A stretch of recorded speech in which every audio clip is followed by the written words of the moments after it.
बिस्मिल्लाहिर्रहमानिर्रहीम। अस्सलाम वालेकुम। मैं हूं डॉक्टर ज़ियाउल्लाह खान गाजी। आज हम बात करेंगे ज़बान के कैंसर, जिसे कैंसर ऑफ द टंग भी कहते हैं, के बारे में। लफ्ज़ सुनने के अंदर इंतहाई खौफनाक है, लेकिन ऐसे बहुत से मरीज़ों से वास्ता पड़ता है जिनकी ज़बान के नोक के किनारे के पास एक छोटा सा ज़ख़म हो जाता है और उनकी भी बद एहतियाती की वजह से या सही तौर पर उसकी तशख़ीस ना होने की वजह से कुछ अरसा के बाद वही ज़ख़म जो है कैंसर की शक्ल अख्तियार कर लेता है। अब इसके अंदर जो ज़ुबान की सतह होती है वो नाहमवार होती है। औरतों में भी ये हो सकता है और मर्दों में भी अक्सर देखने में आया है। अच्छा, इसकी वजूहात के अंदर तो ख़ास इसकी वजह समझ में नहीं आई, लेकिन ये क्यास किया जाता है कि ज़ुबान के चूँकि दांतों के नीचे होती है, दांत अगर नुकीले हों या काटने वाले हों, उसकी वजह से अगर ज़ुबान के ऊपर ज़ख़म आ जाए और बर वक्त उसका इलाज ना करवाया जाए, ज़ुबान का ये ज़ख़म जो है ये कैंसर की शक्ल अख्तियार कर लेता है। अब इसके जो असबाब के बारे में बात कर लेते हैं। असबाब में वही, जैसे कि पहले मैं बता चुका हूँ कि ज़ुबान के किनारे नोकदार हों और उसकी वजह से ज़ुबान के ऊपर कोई ज़ख़म वगैरह लग जाए तो वो अल्सर की कैफियत में चला जाता है और उसके बाद फिर ये कैंसर की शक्ल अख्तियार कर लेता है। या ज़ुबान का देरीना सतही वरम का होना, सिफिलिस के बाइस भी ज़ुबान के ऊपर गोमड़ से बन जाते हैं, ये छोटी छोटी गिल्टियाँ सी बन जाती हैं ज़ुबान में या मुंह में बन के। ये गिल्टियाँ बाद में कैंसर की शक्ल अख्तियार कर लेती हैं। अब इसकी अलामात के बारे में बात कर लेते हैं।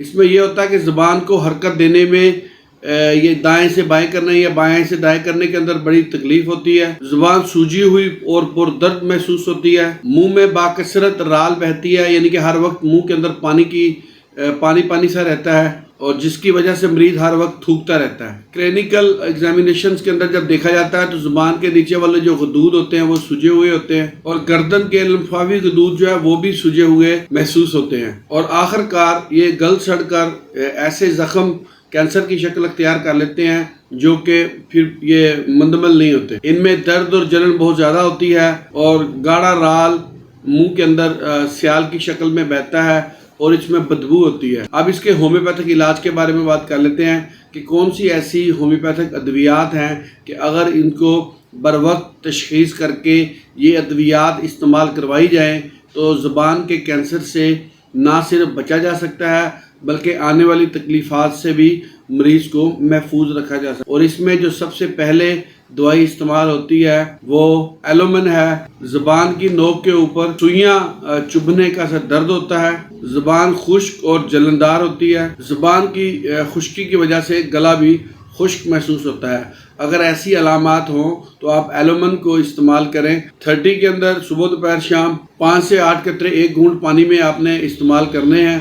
कुछ अर्सा मतवातर इस्तेमाल करें तो ये अलामात खुद ब खुद ठीक हो जाती हैं। अगली जो इसके अंदर होम्योपैथिक की दवा इस्तेमाल होती है वो आरम मेट है।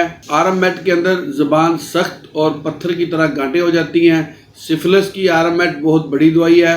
अगर ये अलामात हो, ज़ुबान सख्त महसूस हो, तो वहाँ पे आप आरम मेट 200 के अंदर इस्तेमाल करें। एक खुराक सुबह, एक खुराक शाम, 2 टाइम लें। कुछ अर्सा मतवातर लेने से इन अलामात के अंदर काफ़ी हद तक कमी वाक़ हो जाती है। अगली जो इसके अंदर दवाई इस्तेमाल होती है वो कांडोरिगो है। कांडोरिगर दवाई ही मखसूस ज़ुबान के कैंसर के लिए है। इसमें दाएं तरफ दर्द होती है उसके अंदर ज़ुबान में और गांठें सी महसूस होती हैं और बाकायदा मुंह के अंदर छाले बने हुए होते हैं। अगर ये अलामात हो तो आप कांडोरिगो को क्यू के अंदर इस्तेमाल करें। क्यू में 10 कतरे सुबह दोपहर शाम 3 टाइम मतवातर कुछ अर्सा लेने से ये ना सिर्फ इसके ज़ुबान के छाले ठीक हो जाते हैं बल्कि गांठें भी ठीक हो जाती हैं और ज़ुबान के कैंसर के अंदर बड़ी हद तक ये उसको आराम पहुंचाने में मददगार साबित हुई है। अगली जो इसके अंदर दवाई इस्तेमाल होती है वो हाइड्राइटिस है। ये एक बहुत बड़ी दवा है ज़ुबान के कैंसर के लिए। इसके अंदर ज़ुबान चिपचिपी और इसकी होती है और रतूबत बहती है इसके अंदर और लेज़र रतूबत होती है और ज़ुबान जो होती है ये सुर्ख आग की तरह तपी हुई ज़ुबान होती है और ज़ुबान के ऊपर गहरे सुर्ख रंग के मसे उभरे हुए होते हैं जो कि वाज़ेह तौर पे महसूस होते हैं। ये हाइड्राइटिस की अलामात के अंदर है। अगर इसके साथ फिंसियाँ भी मौजूद हों तो वाज़ेह तौर पर जो दवा है वो हाइड्राइटिस ही होती है। ये तमाम अद्वियात ज़ुबान के कैंसर और इसके ऊपर ज़ुबान के ऊपर जो फिंसियाँ वगैरह या गिल्टियाँ निकलती हैं उनके लिए इंतहाई मुफीद साबित हुई हैं। आप इनको इनकी अलामात के मुताबिक इस्तेमाल करें तो इंशाअल्लाह ताला ज़रूर इनसे फ़ायदा होता है। बहुत शुक्रिया, अपना ख्याल रखिएगा और हमारे इस चैनल का भी ख्याल रखिएगा। इसी तरह की इंफॉर्मेटिव वीडियोज़ मैं आपके लिए बनाता रहूँगा। अल्लाह हाफिज़।